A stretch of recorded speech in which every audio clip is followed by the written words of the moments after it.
Okay student, तो last lecture में हमने एड्स के टॉपिक को डिस्कस किया था। आज हम कैंसर के बारे में स्टडी करेंगे। ठीक है। कैंसर एक ऐसा डिसऑर्डर है जिसके नाम मात्र से दिल भय से कांपने लगता है, लेकिन अभी वो बात नहीं है। आज कैंसर का ट्रीटमेंट भी पॉसिबल है अगर ये अर्ली स्टेज में डायग्नोज हो जाए तो। कैंसर बेसिकली बच्चों एक एबनॉर्मल सेल ग्रोथ डिसऑर्डर है। एबनॉर्मल सेल ग्रोथ डिसऑर्डर है, यानी इसमें जो सेल की ग्रोथ है वो एबनॉर्मल होती है। मतलब सेल डिवीजन ज़्यादा करती है और कई बार उसका साइज भी एबनॉर्मल हो जाता है। यानी ग्रोथ के अंदर दोनों बातें मैं बता रहा हूँ, डिवीजन और साइज दोनों क्या है, जो है एबनॉर्मल होते हैं। नॉर्मल सेल क्या होती है बच्चों?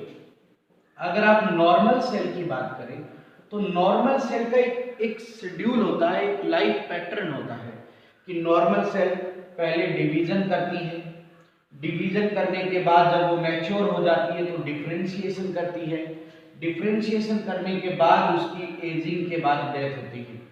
लेकिन जो कैंसर सेल की बात करते हैं इसमें कॉन्टिन्यूअस डिवीजन होता रहता है, डिफरेंशिएशन होता ही नहीं है, लगातार सेल क्या होती रहती है, डिवाइड होती रहती है। तो ये एक एबनॉर्मल सेल ग्रोथ का डिसऑर्डर है, या इसे हिस्टोपैथोलॉजिकल डिसऑर्डर भी कहा जाता है। हिस्टोपैथोलॉजिकल डिसऑर्डर, हिस्टो मतलब टिश्यू, ये वही बात है ना, एबनॉर्मल सेल ग्रोथ और सेल क्या परफॉर्म करेगा, टिश्यू। तो ये एक हिस्टोपैथोलॉजिकल डिसऑर्डर है। Is that clear? तो बेसिकली आपको यही समझना है कि जो कैंसर है वो एबनॉर्मल सेल ग्रोथ का डिसऑर्डर है या हिस्टोपैथोलॉजिकल डिसऑर्डर है। और कैंसर की जो फर्स्ट स्टडी हुई थी, कैंसर की जो स्टडी हुई थी वो भी सेल लाइन कल्चर से ही हुई थी, सेल लाइन कल्चर। और इस सेल लाइन कल्चर को नेम भी दिया गया था हेला, हेला नेम दिया गया था इसको। ठीक है ना, ये थोड़ा बहुत ज़्यादा डीप क्वेश्चन है तो आपको इसे ध्यान रखने की कोई ज़्यादा जरूरत नहीं है। कैंसर हम जब भी पढ़ते हैं तो बच्चों हमारे लिए एक बात पढ़ना जरूरी हो जाता है कि सबसे पहले हम नॉर्मल सेल और कैंसर सेल के बीच में कंपैरिजन देखें। ठीक है ना, तो अपने सबसे पहले नॉर्मल सेल और कैंसर या ट्यूमर सेल बोलते हैं, इनके बीच में डिफरेंस जानना हमारे लिए जरूरी हो जाता है। एक नॉर्मल सेल जो होती है बेटा, उसकी एक प्रॉपर्टी है कि वो डिवीजन करती है, डिवीजन के बाद वो डिफरेंशिएशन करती है, यानी एक समय तक डिवीजन करती है और उसके बाद वो डिफरेंशिएशन करना शुरू कर देती है।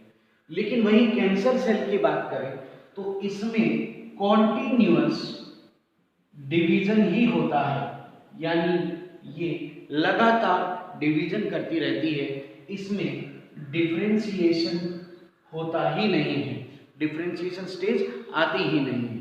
तो एबनॉर्मल ग्रोथ इसी को कह रहे थे अपन। ठीक है। दूसरी बात, एक नॉर्मल सेल जो होती है वो नियोप्लाज्म का सिंथेसिस नहीं करती है या नॉर्मल करती है, जबकि ये कॉन्टिन्यूअस नियोप्लाज्म यानी नया साइटोप्लाज्म बनाती रहती है, कॉन्टिन्यूअस नया साइटोप्लाज्म बनाती रहती है ये, जबकि ये नॉर्मल फंक्शन करती है। दूसरी बात, नियोप्लाज्म सिंथेसिस इसका नॉर्मल होता है या नहीं होता, आप ये भी बोल सकते हैं नहीं होता। ठीक है, और ये कॉन्टिन्यूअस बनाती रहती है। और एक नॉर्मल सेल जो होता है उसमें ईआर, गोल्जी बॉडी, राइबोसोम ये अकॉर्डिंग टू सेल एक्टिविटी होते हैं, यानी जितना सेल को रिक्वायर्ड होते हैं उतना ही होते हैं। ER endoplasmic reticulum, Golgi body, ribosomes ये अकॉर्डिंग टू सेल एक्टिविटी होंगे, मतलब जितना जरूरत है उतना ही होंगे, जबकि इसमें ईआर, गोल्जी, राइबोसोम ये एक्सेसिव होते हैं, मतलब बहुत ज़्यादा होते हैं। और यही वजह है कि ये नियोप्लाज्म बनाती रहती है, नया साइटोप्लाज्म बनाती रहती है। राइट बच्चों, तो तीन डिफरेंस आपको बेसिकली समझ आए। नॉर्मल सेल डिवीजन के बाद डिफरेंशिएशन करती है, जबकि ये कॉन्टिन्यूअस डिवीजन करती है, इसमें डिफरेंशिएशन कभी आता ही नहीं है, मतलब ये लगातार डिवीजन करती रहती है, इसमें डिवीजन स्टॉप नहीं होता है। ये नियोप्लाज्म सिंथेसिस या तो नहीं करती और करती है तो नॉर्मल, जबकि ये कॉन्टिन्यूअस नियोप्लाज्म बनाती है, और इसका कारण है इसमें ईआर, गोल्जी बॉडी और राइबोसोम का एक्सेसिव अमाउंट में होना, एक्सेस अमाउंट में होना।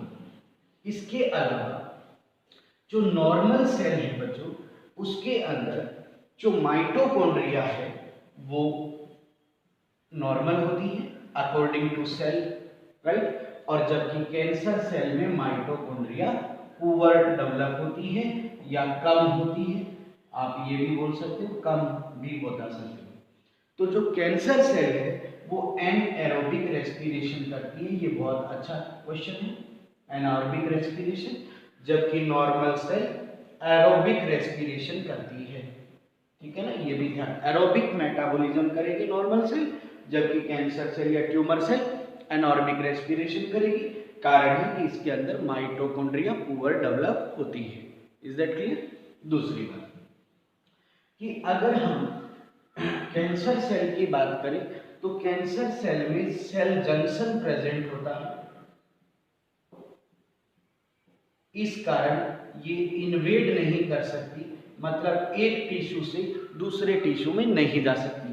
एक टिश्यू की सेल इन्वेड करके दूसरे टिश्यू का पार्ट नहीं बनती है, क्योंकि सेल के बीच में जंक्शन है, सेल आपस में अटैच है, जबकि कैंसर सेल में कोई भी सेल जंक्शन नहीं होता है, इसीलिए इनमें इन्वेड की प्रॉपर्टी होती है, यानी ये एक टिश्यू से दूसरे टिश्यू में मूव कर सकती है।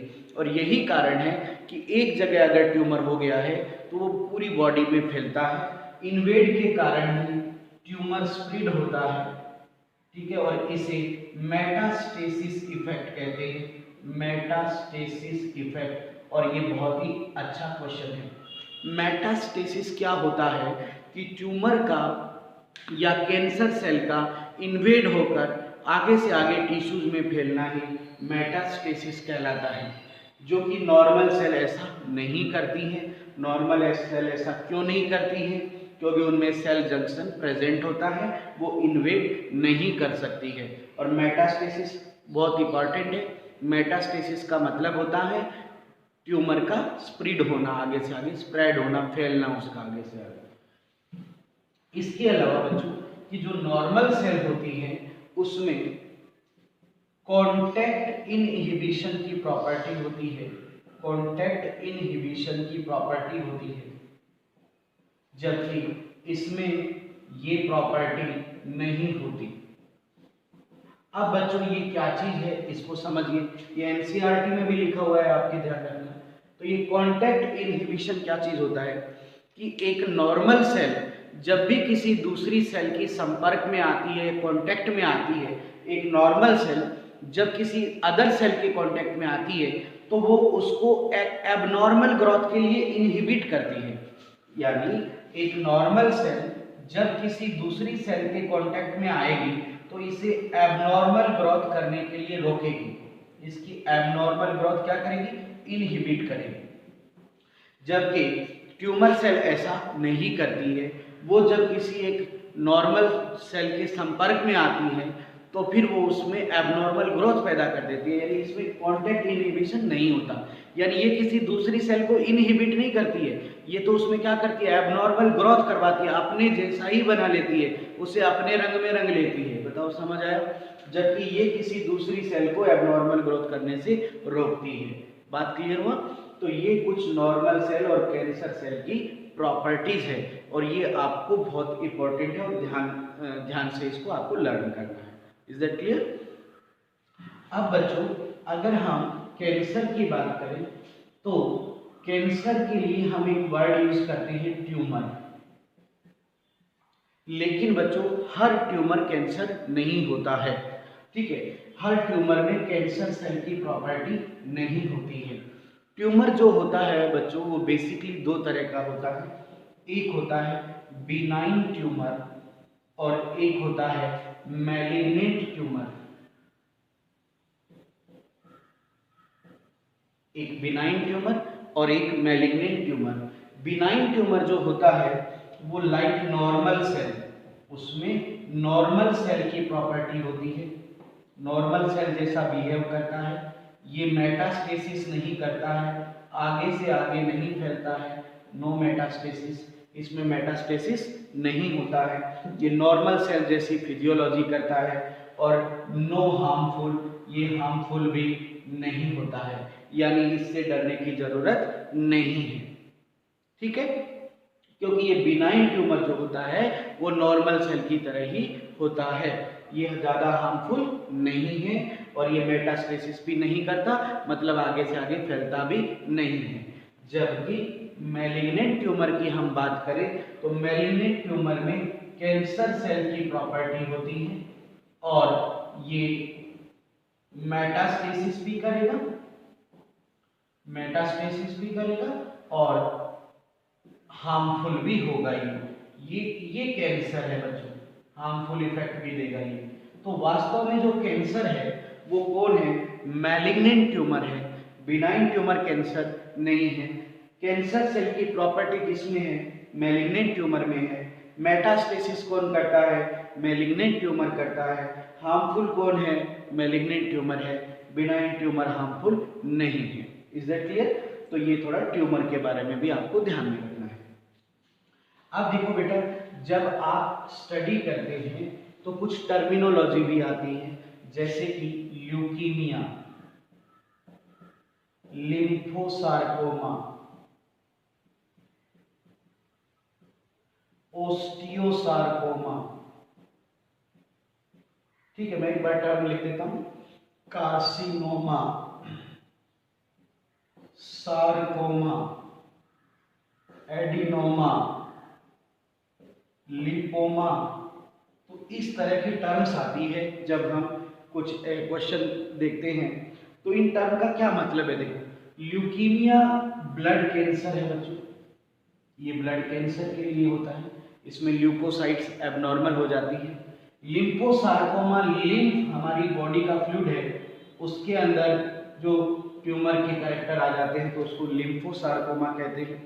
ल्यूकीमिया ब्लड कैंसर है जिसमें ल्यूकोसाइट एबनॉर्मल हो जाती है। ओस्टियो, ओस्टियो मतलब बोन, तो ये बोन ट्यूमर है। कार्सिनोमा, कार्सिनोमा हमारी बॉडी के एपिथेलियम टिश्यू में होने वाला कैंसर है, एपिथेलियम टिश्यू में होने वाला कैंसर है और ये सबसे ज्यादा होता है, इस बात को भी आपको ध्यान रखना है, ये सबसे ज्यादा होता है। सार्कोमा, सार्कोमा कनेक्टिव टिश्यू में होने वाला ट्यूमर है, हमारी बॉडी के टिश्यू है ना, कनेक्टिव टिश्यू में होने वाला, एपिथेलियम टिश्यू में होने वाला कार्सिनोमा। ठीक है, कनेक्टिव टिश्यू में होने वाले को सार्कोमा बोलते हैं। एडिनोमा, ग्लैंड्स में ट्यूमर हो जाता है, ग्लैंड्स में ट्यूमर अगर हो जाता है तो। और लिपोमा, अगर हमारे फैटी टिश्यू में कैंसर होता है तो उसे लिपोमा कहते हैं। तो ये कुछ बेसिक टर्म्स बच्चों मैंने बताई है आपको। ल्यूकीमिया ब्लड कैंसर है, लिपोसार्कोमा लिम्फ या बॉडी फ्लूइड में जो ट्यूमर होता है, ओस्टियो, ओस्टियो मतलब बोन, यानी ये बोन का ट्यूमर है। कार्सिनोमा जो सबसे ज्यादा होता है क्योंकि हमारी बॉडी में एपिथेलियम टिश्यू सबसे ज्यादा है। सार्कोमा कनेक्टिव टिश्यू में होने वाला ट्यूमर है। एडिनोमा ग्लैंड्स का, लिपोमा फैटी टिश्यू का। तो लिपो, लिपो मतलब लिपिड यानी फैटी टिश्यू का, याद करना आसान है आपके लिए। तो ये कुछ टर्मिनोलॉजी भी आती है, बच्चे बार बार पूछते हैं सर इसका क्या मतलब है, इसका क्या मतलब है, तो ये समझ आ गया, ये अलग अलग ट्यूमर का अलग अलग नेम है। इसके अलावा बच्चों आपको थोड़ा मैं जनरल नॉलेज के लिए भी बता दूं, अगर हम पूरे विश्व के नज़रिए से देखें तो बेटा प्रोस्टेट कैंसर जो मेल में होती है, ठीक है, और ब्रेस्ट कैंसर जो फीमेल में होती है, इनका रेशो ज़्यादा है। अगर हम वर्ल्ड में बात करें तो वर्ल्ड में आज सबसे ज़्यादा कैंसर प्रोस्टेट कैंसर और ब्रेस्ट कैंसर देखने को मिल रहा है। प्रोस्टेट कैंसर मेल का और ब्रेस्ट कैंसर फीमेल का। Is that clear? इसके अलावा अगर यही डाटा हम, ये पूरे वर्ल्ड का डाटा है ये कैंसर, और अगर हम इंडिया की बात करें बच्चों तो इंडिया में, ठीक है, सर्विकल कैंसर सर्विक्स रीजन में होती है ये फीमेल में, और ओरल कैंसर मेल में ज़्यादा देखने को मिली है, राइट। मतलब एक डाटा है, एक सर्वे डाटा है जो चेंज होता रहता है, लेकिन अगर ऑन एंड एवरेज हम बात करें तो ये इस तरह का स्टेटस है, ठीक है। और बच्चों अब क्यों होता है कैंसर, तो कैंसर होने का रीजन क्या है, क्यों फैलता है कैंसर, ठीक है, तो उसका कारण हम आज जानते हैं। कैंसर होने का कारण एक तो हार्मोनल इम्बैलेंस होना भी है, कि अगर हमारी बॉडी के हार्मोन इम्बैलेंस हो जाते हैं, ज़्यादातर ये एजिंग स्टेज में होता है, ज़्यादा एज की स्टेज में होता है, तो इससे भी कैंसर हो सकता है। क्योंकि कुछ लोग ये कहते हैं मैंने तो कभी नशा ही नहीं किया, कुछ अनाप शनाप खाया पिया भी नहीं, फिर भी कैंसर कैसे हो गया, तो उसका एक कारण हार्मोनल इम्बैलेंस भी हो सकता है। दूसरा, जीन म्यूटेशन भी इसका कारण है बेटा। हमारे जो क्रोमोसोम पर जो जीन है या डीएनए क्रोमोसोम या जीन में अगर कोई म्यूटेशन हो जाता है, जो मैंने मेंडल वाले चैप्टर में भी बताया था, जैसे फिलोडेल्फिया था, है ना, तो वो म्यूटेशन के कारण ही होने वाला कैंसर था। ल्यूकीमिया भी किससे हो जाता है, म्यूटेशन से हो जाता है, ठीक है ना। तो ये दो रीजन हो गए। इसके अलावा फिजिकल एजेंट, केमिकल एजेंट और बायोलॉजिकल एजेंट या फैक्टर बोल सकते हो, इनकी वजह से भी कैंसर होता है।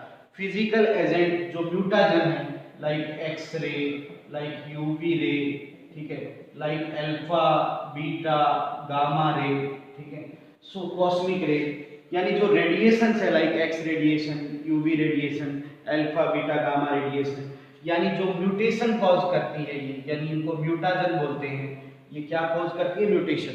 तो ये फिजिकल एजेंट है जो कैंसर कॉज करते हैं।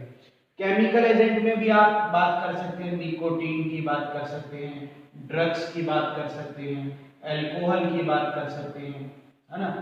तो एल्केलॉइड यानी जो केमिकल म्यूटाजन है, इसमें आप ये कह सकते हो जो केमिकल म्यूटाजन है वो सारे केमिकल एजेंट में आएंगे। जो म्यूटेशन का कोज कर सकते हैं वो केमिकल कैंसर कोज करते हैं। बायोलॉजिकल एजेंट में आप एग्जांपल ले सकते हो रेट्रोवायरस का, जो कल भी मैंने बताया था आपको कि रेट्रोवायरस भी कैंसर कॉज करते हैं। तो बच्चों फिजिकल एजेंट, केमिकल एजेंट और बायोलॉजिकल एजेंट जो कैंसर कॉज कर सकते हैं, इनका मैंने थोड़ा यहाँ पर आपको बेसिक बताया है। Is that clear? जैसे टोबैको से कैंसर हो जाता है क्योंकि निकोटीन है उसमें, ठीक है, उसके अंदर तो बहुत सारे लगभग 300 से ज़्यादा ऐसे केमिकल हैं जो कैंसर कॉज कर सकते हैं। ड्रग्स भी आज मैंने आपको एडिक्शन में पढ़ाया था, वो भी कैंसर कॉज करते हैं। एल्कोहल है and there are many more, ठीक है ना। जो म्यूटेशन कॉज कर सकते हैं वो केमिकल एजेंट जो है वो कैंसर भी कॉज कर सकते हैं। उसी तरह जो फिजिकल एजेंट म्यूटेशन करते हैं वो कैंसर कॉज कर सकते हैं, ठीक है। और बायोलॉजिकल एजेंट में मैंने बताया आपको रेट्रोवायरस। बच्चों यहाँ पर एक इंपॉर्टेंट क्वेश्चन आ जाएगा आपके, कार्सिनोजन क्या है, क्या है ना, कार्सिनोजन। तो कार्सिनोजन क्या होते हैं बेटा? कार्सिनोजन वो फिजिकल, केमिकल या बायोलॉजिकल फैक्टर है जो कैंसर कॉज करते हैं। बेटा कार्सिनोजन उन फिजिकल, उन केमिकल्स और उन बायोलॉजिकल फैक्टर्स को कहते हैं जो कैंसर कॉज करते हैं, यानी जिनसे कैंसर होता है उनको कार्सिनोजन कहा जाता है, ठीक है ना। ये भी एक सिंपल छोटा सा क्वेश्चन हो सकता है। और कार्सिनोजन कौन हो सकते हैं? फिजिकल फैक्टर, केमिकल फैक्टर और बायोलॉजिकल फैक्टर, ठीक है ना। तो जो कैंसर कॉज कर सकते हैं वो कार्सिनोजन होते हैं। Is that clear? ये भी बात आपको समझ आ गई होगी। इसके अलावा बच्चों एक मैकेनिज्म भी देख लीजिएगा बेटा, इसे ऑन्कोजेनिक ट्रांसफॉर्मेशन मैकेनिज्म कहते हैं, ट्रांसफॉर्मेशन मैकेनिज्म। और ये वो मैकेनिज्म है जिससे कैंसर होता है। कैंसर किस मैकेनिज्म से होता है? Oncogenic transformation. ये कैंसर होने का, ट्यूमर बनने का प्रिंसिपल है, तो इस प्रिंसिपल का नाम है ऑन्कोजेनिक ट्रांसफॉर्मेशन। तो इसको समझिए ये क्या चीज है बच्चों। हमारी बॉडी में प्रोटो ऑन्कोजीन होते हैं, प्रोटो ऑन्कोजीन। इसे इंपॉर्टेंट होते हैं, इसे ध्यान से समझिएगा। प्रोटो ऑन्कोजीन हमारी बॉडी में प्रेजेंट है। बॉडी में कौन से जीन है? प्रोटो ऑन्कोजीन प्रेजेंट है हमारी बॉडी में। और एक हमारी बॉडी में है gene tumour suppressor gene. Tumour suppressor gene, tumour को सप्रेस करने वाला, ट्यूमर को ना बनने देने वाला जीन है। और एक कौन सा है? Proto oncogene. ये दो जीन हमारी बॉडी में प्रेजेंट है। ये नॉर्मल बॉडी की बात कर रहे हैं, अगर नॉर्मल बॉडी है तो उसकी बात कर रहे हैं। तो नॉर्मल बॉडी में ये जीन है, एक प्रोटो ऑन्कोजीन और एक ट्यूमर सप्रेसर जीन। होता क्या है कि ट्यूमर सप्रेसर जीन क्या होता है? इनएक्टिव होता है, यानी ये काम नहीं करता, यानी ये ट्यूमर को सप्रेस नहीं करता। लेकिन प्रोटो ऑन्कोजीन इस ट्यूमर सप्रेसर जीन से रिएक्शन करता है। Proto oncogene tumour suppressor gene से रिएक्शन करता है। इसका रिजल्ट क्या होता है कि जो ट्यूमर सप्रेसर जीन है, वो ट्यूमर सप्रेसर जीन क्या हो जाता है बेटा? एक्टिव हो जाता है। ठीक है, पहले क्या था? इनएक्टिव, लेकिन इसकी रिएक्शन से ये क्या हो जाता है? एक्टिव। और ये एक्टिव हो गया तो ये ट्यूमर नहीं बनने देगा, यानी ट्यूमर जो है बेटा वो सप्रेस हो जाएगी, यानी कैंसर नहीं होगा। तो समझ आए, नॉर्मल बॉडी में प्रोटो ऑन्कोजीन है और क्या है? ट्यूमर सप्रेसर जीन है। दोनों है। ट्यूमर सप्रेसर जीन क्या है? इनएक्टिव है, लेकिन प्रोटो ऑन्कोजीन उसको क्या कर देता है? एक्टिव कर देता है। और जब ट्यूमर सप्रेसर जीन एक्टिव हो गया तो ट्यूमर सप्रेस नहीं, सॉरी, ट्यूमर सप्रेस हो जाएगा, यानी ट्यूमर बनेगा नहीं, और ट्यूमर नहीं बनेगा तो कैंसर भी नहीं होगा। ये है बेटा नॉर्मल बॉडी का फंक्शन। लेकिन अब हम बात करते हैं कैंसर का केस। अब हम बात करते हैं कि कैंसर के केस में क्या होगा। कैंसर के केस में क्या होता है बेटा कि जो प्रोटो ऑन्कोजीन है, क्या है? प्रोटो ऑन्कोजीन है, इसमें म्यूटेशन हो जाता है। अभी कैंसर के को फैलाने वाले जो एजेंट थे, मैंने कहा था ना, वो एजेंट कैंसर फैलाएंगे जो म्यूटेशन करते हैं, बताया था ना। तो जो प्रोटो ऑन्कोजीन है उसमें क्या होगा? म्यूटेशन होगा। और ये म्यूटेशन कौन कॉज करेंगे? कार्सिनोजन। कार्सिनोजन कौन होते हैं? जो कैंसर फैलाते हैं, कैंसर कॉज करते हैं। तो कार्सिनोजन ने म्यूटेशन कर दिया किसमें? प्रोटो ऑन्कोजीन में। और प्रोटो ऑन्कोजीन में म्यूटेशन हो गया तो ये बन गया ऑन्कोजीन। इसीलिए इस कॉन्सेप्ट का नाम है ऑन्कोजेनिक ट्रांसफॉर्मेशन, यानी प्रोटो ऑन्कोजीन का किसमें कन्वर्ट हो जाना? ऑन्कोजीन में कन्वर्ट हो जाना। ठीक है बेटा। अब ये अच्छा, हमारी बॉडी में दूसरा जीन कौन सा था? Tumour suppressor gene. Tumour suppressor gene, ठीक है, था ना। तो अब ये ट्यूमर सप्रेसर जीन क्या होता है? नॉर्मली इनएक्टिव, और इसको एक्टिव करने वाला कौन होता है? ये। लेकिन अब तो ये खुद ही इसमें म्यूटेशन हो गया और ये किसमें बदल गया? ऑन्कोजीन में। अब ऑन्कोजीन इसके साथ कोई रिएक्शन करता नहीं है। इसके साथ रिएक्शन नहीं करेगा, ट्यूमर सप्रेसर जीन के साथ ऑन्कोजीन कोई रिएक्शन करेगा नहीं। तो रिजल्ट ये होगा कि ये ट्यूमर सप्रेसर जीन इनएक्टिव ही रहेगा, है ना। तो ये जब इनएक्टिव रहेगा तो ट्यूमर सप्रेस होगा नहीं, ट्यूमर सप्रेस होगा नहीं, ट्यूमर रुकेगा नहीं, और ट्यूमर नहीं रुकेगा तो रिजल्ट क्या होगा? कैंसर होगा। समझ आया? तो अब समझ आ गया ना इसका कारण क्या है? प्रोटो ऑन्कोजीन में म्यूटेशन होने से क्या बन गया? ऑन्कोजीन बन गया। ऑन्कोजीन ट्यूमर सप्रेसर जीन से कोई रिएक्शन करता नहीं है, और नहीं करता तो फिर ये इनएक्टिव ही रहेगा, और ये इनएक्टिव रहेगा तो ट्यूमर रुकेगा नहीं और बॉडी में ट्यूमर बनने लग जाएगा। तो ये है कैंसर होने का प्रिंसिपल पूरा, और इस प्रिंसिपल का नाम है ऑन्कोजेनिक ट्रांसफॉर्मेशन। ठीक है। अब बच्चों बात आती है कि कैंसर को डायग्नोज कैसे करें। अगर कैंसर हो गया तो इसका डायग्नोसिस कैसे किया जाए, इसका पहचान कैसे किया जाए कि कैंसर हुआ है या नहीं है। तो डायग्नोसिस करने के लिए बेसिक टेस्ट तो आपको पता होगा, ब्लड टेस्ट वगैरह वगैरह, लेकिन अब आप इस पे लगा लीजिए इंपॉर्टेंट, कैंसर किसका डिसऑर्डर है? सेल का डिसऑर्डर है, टिश्यू का डिसऑर्डर है, इसलिए इसका जो टेस्ट होता है वो होता है हिस्टोपैथोलॉजिकल टेस्ट। हिस्टोपैथोलॉजिकल टेस्ट या बायोप्सी भी की जाती है। ये क्वेश्चन बहुत बार आ गया बेटा कि कैंसर का डायग्नोसिस किस टेस्ट से किया जाता है? हिस्टोपैथोलॉजिकल टेस्ट से किया जाता है।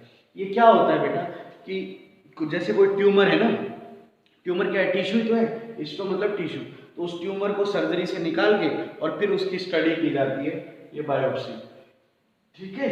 इसके अलावा सीटी स्कैन भी कराया जा सकता है, ठीक है। एमआरआई, ठीक है, एमआरआई ज्यादा सेफ है बेटा, मोर सेफ है as compare CT scan, as compare CT scan.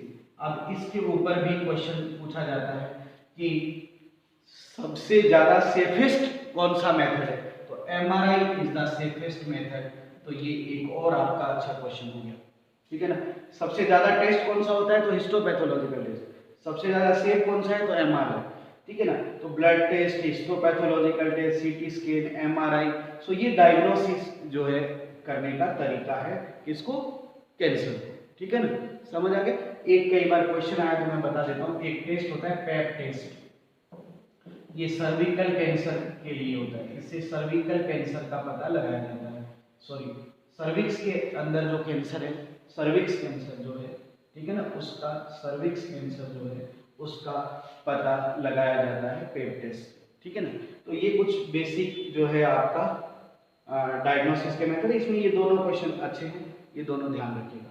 सबसे ज्यादा प्रेफर कौन सा होता है, हिस्टोपैथोलॉजिकल, और सेफ कौन सा है, तो एमआरआई। इसके बाद जब डायग्नोज हो गया, इसके अलावा कुछ सिम्टम्स भी आते हैं बच्चों, जैसे कि कफ मतलब ज़्यादा कफ आना, ठीक है, ज़्यादा मतलब वो क्या बोलते हैं उसको, बलगम टाइप, यानी वो भी ज़्यादा बनता है, और ब्लीडिंग भी हो सकती है मतलब एक्सक्रीटा के साथ, या वोमिटिंग में भी ब्लड आ सकता है, वोमिटिंग होना, कफ होना, ब्लीडिंग होना, लगातार फीवर रहना, टायर्डनेस रहना, थकान रहना, भूख नहीं लगना, ठीक है ना, ट्यूमर बनना, ये सिम्टम है कैंसर के, ये लक्षण है जिनसे अपन पहचान सकते हैं। जहाँ लंबे समय तक खांसी, लंबे समय तक वोमिटिंग, डायरिया, भूख नहीं लगना, थकान, ठीक है, और ब्लीडिंग होना, ठीक है ना। तो ये कुछ बेसिक सिम्टम है जिनसे भी एक प्राइमरी जो है डायग्नोज किया जा सकता है, ठीक है। इसके बाद बच्चों ट्रीटमेंट की बात आ जाती है कि कैंसर का ट्रीटमेंट क्या है। तो कैंसर के ट्रीटमेंट में एक आती है कीमोथेरेपी, सभी ने सुना होगा आप लोगों ने, है ना, इसमें मेडिसिन दी जाती है। एक आता है बेटा इम्यूनोथेरेपी, एक आता है बच्चे सर्जरी। तो पहले ये तीनों बताता हूँ। कीमोथेरेपी, कीमोथेरेपी में क्या हो जाता है बेटा, मेडिसिन या ड्रग्स दी जाती है। तो इसमें ड्रग्स दी जाती है और उनका नाम है, बेसिकली जो ड्रग दी जाती है, विनक्रिस्टिन, विनब्लास्टिन, ये ड्रग बहुत फेमस है, नाइट्रोसोयूरिया।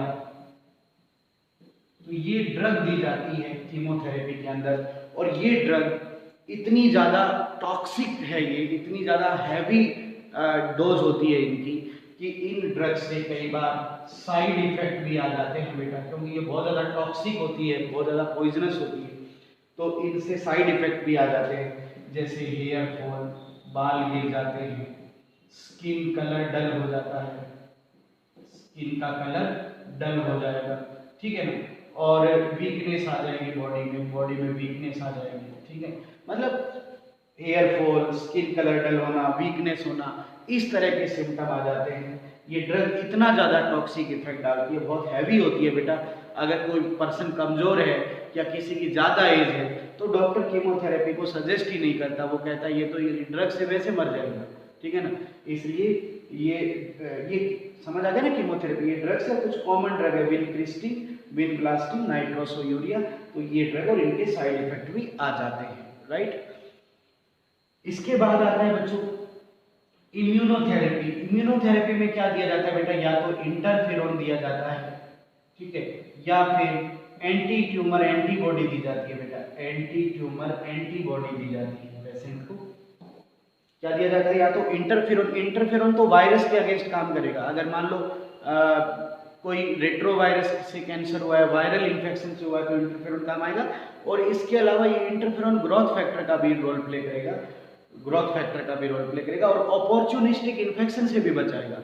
जो कई बार क्या बड़ी बीमारी बॉडी में हो जाती है ना, तो छोटे मोटे ऑर्गेनिज्म भी आकर अटैक कर देते हैं, उनको अपॉर्चुनिस्टिक इन्फेक्शन कहते हैं, तो उनसे भी बचाएगा।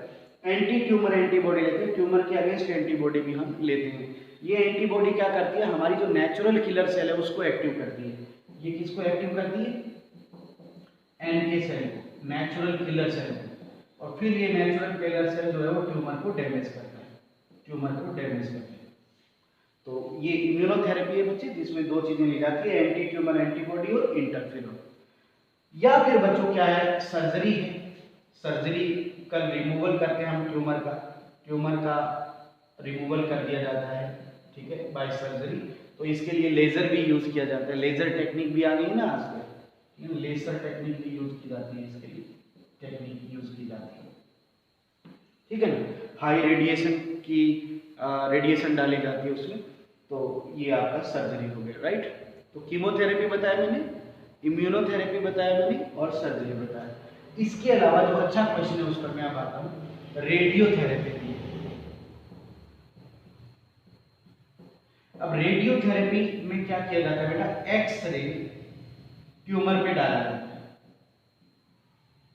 अब आप कहोगे सर कि एक्सरे से तो ट्यूमर हो रहा था, थोड़ी देर पहले आपने बताया था कि फिजिकल एजेंट है एक्सरे जो ट्यूमर करता है, और आप तो ट्रीटमेंट में यूज कर रहे हो सर। एक्सरे ट्यूमर पे डाला जाता है, आप सुनते रहिएगा, एक्सरे किस पे डाला जाता है, ट्यूमर पे। एक्स रेडिएशन ट्यूमर पे डाली जाती है। तो ये एक्स रेडिएशन क्या करती है, देखो व्यक्ति की जो सबसे बड़ी ताकत होती है वहीं उसकी कमजोरी छिपी होती है। तो ट्यूमर सेल की जो प्रॉपर सबसे बड़ी ताकत क्या है, लगातार डिवीजन करना, लगातार डिवीजन करना, यही तो ताकत है ना ट्यूमर की। क्या क्या स्ट्रेंथ है ट्यूमर की, कि वो डिवीजन बहुत करती है। तो जब हम एक्सरे इस पे डालते हैं तो एक्सरे इस ट्यूमर में क्या करती है, रैपिड डिवीजन करवा देती है, और ज्यादा फास्ट डिवीजन करा देती है। ये डिवीजन तो पहले ही कर रही थी, लेकिन एक्सरे की वजह से इसमें और ज्यादा डिवीजन होने लग जाता है। अब क्या होगा कि जैसे ये सेल है और इस पर हमने एक्सरे डाल दिया, तो अब क्या होगा, ये रैपिड डिवीजन करेगी, फटाफट डिवीजन करेगी। तो इसको नया मटेरियल बनाने का टाइम नहीं मिलेगा, नया मटेरियल बनाने का टाइम मिलेगा नहीं। तो ये धीरे धीरे धीरे धीरे छोटी होती जाएगी, इसका साइटोप्लाज्म कम होता जाएगा, इसका साइज घटता जाएगा, और साइटोप्लाज्म डिक्रीज हो जाएगा इसका। और जब साइटोप्लाज्म, प्रोटोप्लाज्म ही नहीं है तो सेल सर्वाइव कैसे करेगी, सेल मर जाएगी। देखो इसकी ताकत क्या थी ट्यूमर की, डिवीजन करना, और हमने इसी की ताकत को इसकी कमजोरी बनाया। एक्सरे डालेंगे, एक्सरे से ट्यूमर सेल क्या करेगी, रैपिड डिवीजन करेगी, बहुत ज्यादा डिवीजन करेगी, और बहुत ज्यादा डिवीजन करेगी तो उसको नए मटेरियल बनाने का टाइम होगा नहीं, और इतना समय नहीं मिलेगा। तो फिर धीरे धीरे इसका साइज घटता जाएगा, और एक दिन ऐसा आएगा कि इसमें प्रोटोप्लाज्म डिक्रीज हो जाएगा, यानी इसके अंदर प्रोटोप्लाज्म डिक्रीज हो जाएगा, और प्रोटोप्लाज्म डिक्रीज हो जाएगा तो फिर ये ट्यूमर डेड हो जाएगा, ट्यूमर सेल क्या हो जाएगी, डेड हो जाएगी। और ये क्वेश्चन बेटा मेडिकल एग्जाम में डायरेक्ट पूछा गया था कि एक्सरे से कैसे ट्रीटमेंट होता है कैंसर का। तो फिर उसका ऑप्शन था कि एक्सरे कॉज रैपिड डिवीजन, वो रैपिड डिवीजन करवाती है उससे, और उससे प्रोटोप्लाज्म डिक्रीज हो जाएगा और ट्यूमर सेल डेड हो जाएगी। तो ये रेडियोथेरेपी है। इसमें भी बेटा एक बार इसी तरह का क्वेश्चन भी और भी पूछा जा सकता है आपसे। एक आता है इसका कन्वेंशनल ट्रीटमेंट, कन्वेंशनल ट्रीटमेंट क्या है, कन्वेंशनल ट्रीटमेंट या कॉम्बिनेशन ट्रीटमेंट क्या है। तो उसमें क्या करते हैं बेटा, अपन ये सारी थेरेपी मिला देते हैं, जैसे chemotherapy plus radiotherapy plus surgery, ठीक है ना। तो ये अगर हम मिला के यूज करें, सारी थेरेपी को हम मिला के यूज करें, तो ये कन्वेंशनल ट्रीटमेंट या कॉम्बिनेशन ट्रीटमेंट के नाम से जाना जाता है। सब सारी थेरेपी हम एक साथ यूज करते हैं, ठीक है ना। तो ये बात भी ध्यान रखना, कन्वेंशनल ट्रीटमेंट समझ गए ना, कीमोथेरेपी, रेडियोथेरेपी और सर्जरी, ठीक है ना, इनको हमने यूज किया है एक साथ, ठीक है। तो इस तरह से बच्चों ये मैंने कैंसर का आपको बेसिक टॉपिक क्लियर कराया, ठीक है। तो होपफुली आपको कैंसर समझ में आ गया होगा, ठीक है। अब देखो बेटा, एक जो आज हमारा टॉपिक चल रहा था, एडिक्शन का टॉपिक चल रहा था ना आज हमारा, तो एडिक्शन का टॉपिक चल रहा था।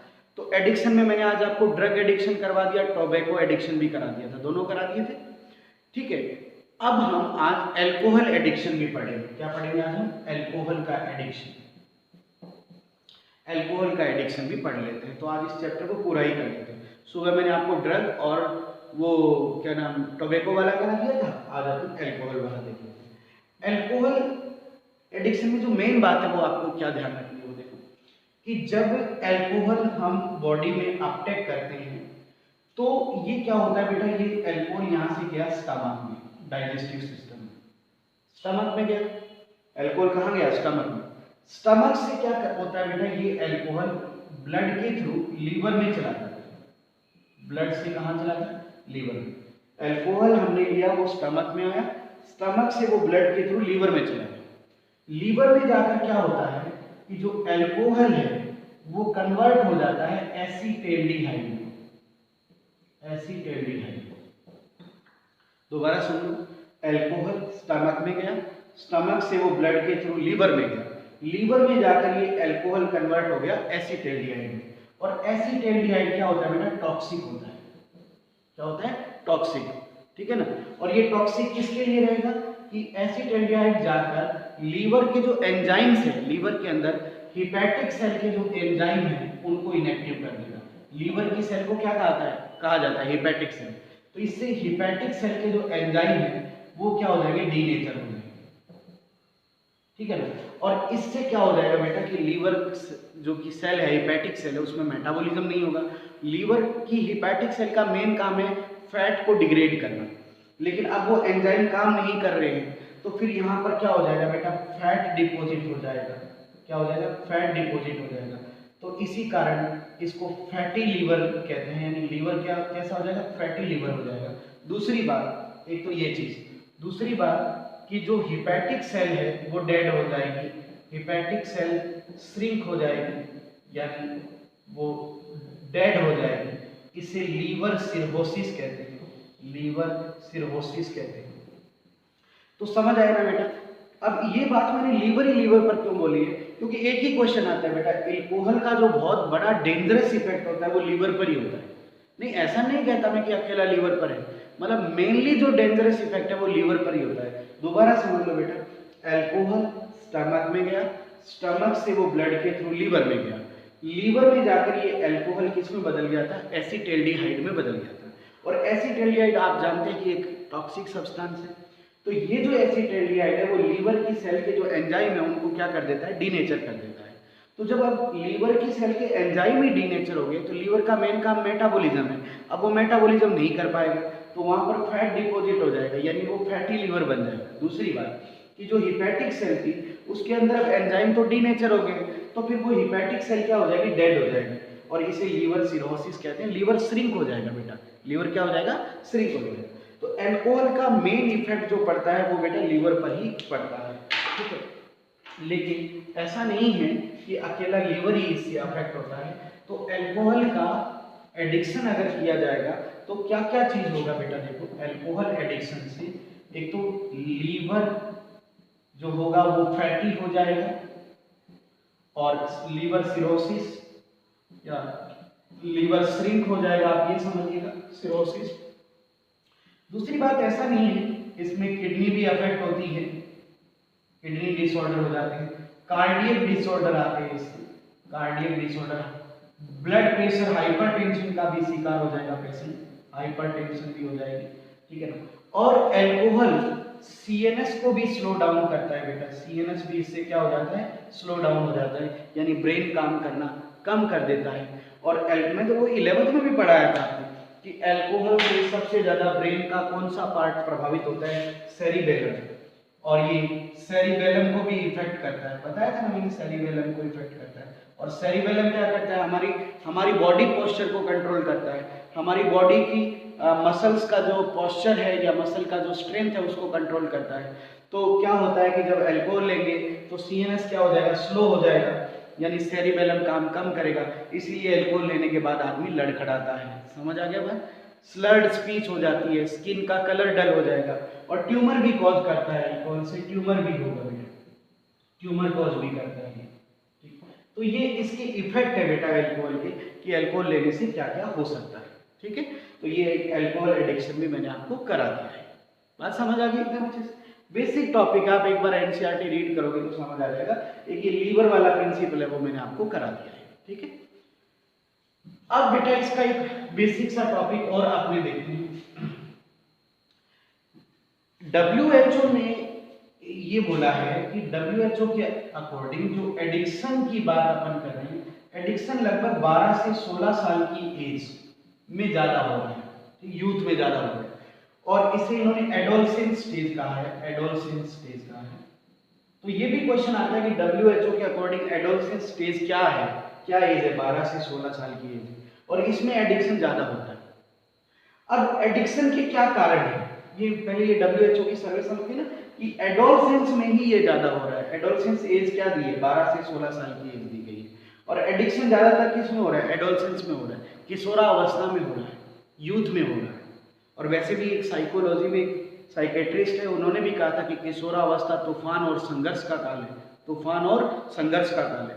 वो क्यों है, क्योंकि जो एडोलसेंस स्टेज होती है उसमें हमारी जो जिज्ञासाएं हैं वो बहुत सारी होती है, हमारा सेल्फ ईगो बहुत ज़्यादा होता है, ठीक है, हमें बहुत कुछ करने की हमारा इच्छा होती है, तो और सेल्फ रिस्पेक्ट, सेल्फ ईगो, ये सब भी होती है। तो अपने आप को इम्प्रूव, अपने आप को कहीं अच्छा साबित करने की भी हमारे अंदर एक प्रेशर होता है। तो इन सब चीज़ों को पूरा करने के लिए कहीं ना कहीं वो एडिक्शन का शिकार हो जाता है।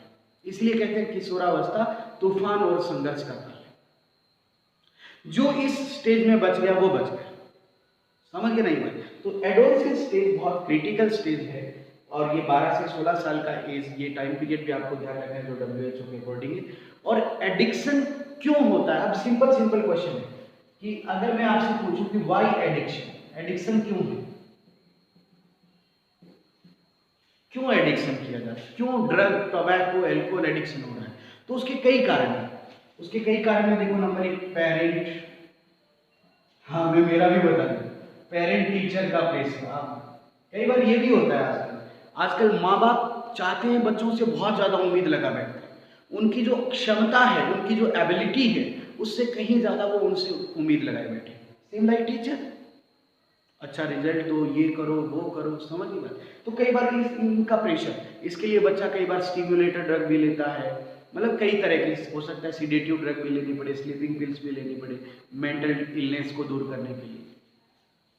दूसरा पीयर प्रेशर, ये बहुत ज़्यादा है। एक कहावत भी है ना बेटा कि संगत का असर आ जाता है ना, जिस संगत में रहते हो, जिन लोगों के साथ रहते हो, कई बार उनका असर भी आ जाता है।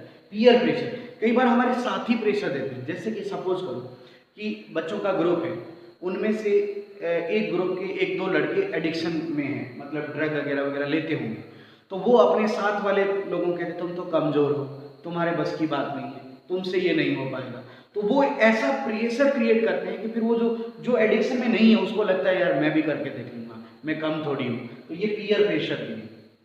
लैक ऑफ अवेयरनेस, ठीक है ना, एजुकेशन का कम होना, एजुकेशन का कम होना, शिक्षा का कम होना, अवेयरनेस नहीं है, इनके डेंजरस इफेक्ट के बारे में नहीं पता है। तो ये सब कहीं ना कहीं एडिक्शन के कारण है। सोशल प्रेशर, सोशल रिस्पेक्ट या प्रेशर भी, या स्टेटस भी, हाँ ये भी होता है। कुछ सोसाइटी में जरूरी हो जाता है, कंपलसरी हो जाता है कि ये करना ही है, ये जो नहीं करता उसको वो लोग मानते हैं कि नहीं ये तो किसी काम का ही नहीं है। तो सोशल रिस्पेक्ट या स्टेटस भी इसका एक कारण बन जाता है कई बार। हाँ कई बार ये भी हो सकता है कोई प्रॉमिस ब्रेक हो गया, या कोई बहुत ज़्यादा शॉक लग गया। फिजिकल वीकनेस भी हो सकता है, फिजिकल वीकनेस, अपने आप को फिजिकली प्रूफ करने के लिए भी लोग करते हैं एडिक्शन, ठीक है। कोई वचन वादा टूट जाता है, कई बार गम में डूब जाते हैं, कई बार ऐसा भी हो सकता है, ठीक है ना। मेंटल इलनेस भी हो सकता है इसका कारण, मेंटल इलनेस, मेंटल इलनेस। सो बच्चों ये 2 नंबर का क्वेश्चन आ रहा है, पूछ रहा है why addiction, there are so many reason you attempt, ठीक है ना। अब ये आएगा कि एडिक्शन से बचने के लिए, एडिक्शन से बचा कैसे जाए, इसका प्रिवेंशन पूछ रहा है आपसे, ये पूछ रहा है। तो अब इन सब चीजों को क्या कर दो, पॉजिटिव वे में ले आओ। पेरेंट और टीचर को प्रेशर नहीं देना चाहिए, सही बात है। पीयर प्रेशर, ऐसे लोगों की संगत में नहीं रहो, अच्छे लोगों की संगत में रहो, ठीक है। अवेयरनेस फैलाओ, एजुकेशन का प्रचार प्रसार हो, ठीक है ना। और अगर मेंटल इलनेस है तो डॉक्टर का प्रिस्क्राइब्ड मेडिसिन ही यूज किया जाए, ठीक है ना। और इस तरह से मतलब पॉजिटिव वे में कुछ ऐसे आपको 4-5 बताना है ऐसे टॉपिक जिससे एडिक्शन से बचने का तरीका हो। सोसाइटी में रहे, सोशल बनाओ उसको, है ना, वो ज़्यादा लोग अच्छे लोगों से घुले मिले हो, ठीक है। तो प्रॉपर काउंसलिंग होनी चाहिए, सबसे इंपॉर्टेंट चीज़ है, प्रॉपर काउंसलिंग भी होनी चाहिए। तो इस तरह से बच्चों ये बेसिक चैप्टर था जो हमने पूरा कर लिया। कोई डाउट है तो आप डिस्कस कर लेना, सिंपल सा चैप्टर है ये। Thank you very much.